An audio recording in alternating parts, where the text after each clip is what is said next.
Hijack 1971 is about Tae-in. He is a fighter pilot who is doing drills with another pilot when he's given an emergency mission to shoot out an engine of a passenger plane that's been hijacked by a North Korean.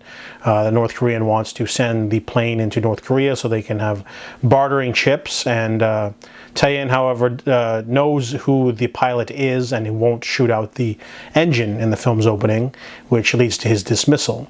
1 year later, he's demoted to first officer of a small passenger plane, and he finds himself in the same situation when a young man inspired by the first hijacking, wants to do the same thing.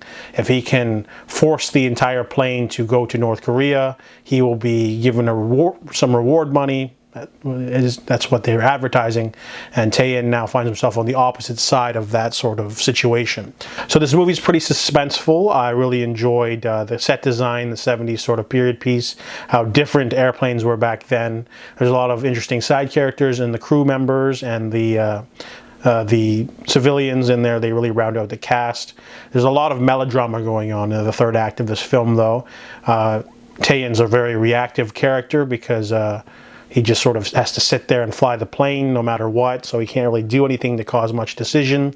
There's a couple of back and forth cat and mouse game things and some twists, but overall, too much melodrama in the third act, to be honest. It never recovers. The movie really likes to get into the whole backstory of the main antagonist and then just never recovers after it slips into that melodrama mode. And unfortunately for me, it just felt a little bit manipulative and started to lose steam near the end. Even though there were some thrilling moments and some when you have hijacking, there's a high tension script, but just stuff just kept happening and they just kept lingering. So overall, I give Hijacking 1971 a 5 out of 10.